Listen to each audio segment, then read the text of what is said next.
నేను ముందు చేసిన ఒక వీడియో చూశారు కదా, ఆర్గనైజ్ ఎలా చేసుకోవాలి ఒక రూమ్ని అనేది.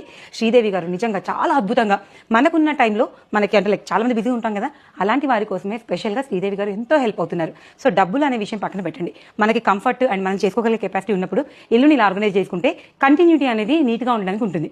నేను ఎక్స్పీరియన్స్ చేశానండి, మా ఇల్లు సర్దాక ఇంతవరకు కూడా అసలు ఆ కబోర్డ్స్ అనేది పాడవలేదు. అలాగే నీట్గా మనం పెట్టుకుంటున్నాం, మళ్ళీ తీస్తున్నాం. సో అది మెయింటైన్ అవుతుంది.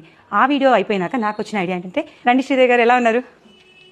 First of all thank you so much అండి. నిజంగా మా పాప చెప్పాను కదా మంచి సర్దుకుంటుందని, ఇప్పుడు ఇంకా నేను సర్దకపోయినా కూడా నువ్వు అక్కడ పెట్టి వెళ్ళిపోమని సర్దుకుంటా ఉంటుంది. సో అలా కంటిన్యూ అవుతుంది.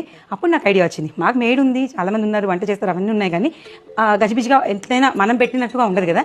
సో నాకు అనిపించింది ఒక్కసారి శ్రీదేవి అని పిలిచి మళ్ళీ కంటిన్యూ చేద్దామా ఈ నీట్నెస్ అనేది. ఒకసారి మనకు అలా టేస్ట్ తగిలింది అనుకోండి, తినాలనిపిస్తూనే ఉంటుంది. సో ఇంకొక నోట్ చెప్పాలనుకుంటున్నాను, ఇది బద్ధకం ఎలాంటి సందర్భం కాదండి. మనం ఇల్లు కష్టపడి ఇంటీరియర్గా డిజైన్ చేసుకుంటాం కదా, అది నీట్గా ఉంటేనే దాని అందం బయటపడుతుంది. సో మనం బిజీగా ఉంటాం, ఫ్రీగా ఉంటే సర్దేసుకోండి. సర్దుకోలేని వాళ్ళు, చేసుకోలేని వాళ్ళు, బిజీ ఉన్న వాళ్ళు, చేత కాకుండా కొంచెం ఓపిక లేదు అనిపించి గెస్ట్లు వస్తున్నప్పుడు అలాంటి సందర్భాల్లో శ్రీదేవిగా ఇన్వైట్ చేయండి, ఏముంది, మీ బడ్జెట్లో అయిపోతుంది కదా. సో రండి, ఇక కిచెన్ ఎలా సర్దారో చూద్దాం. బిఫోర్ వీడియో చూడండి, ఆఫ్టర్ వీడియో చూడండి.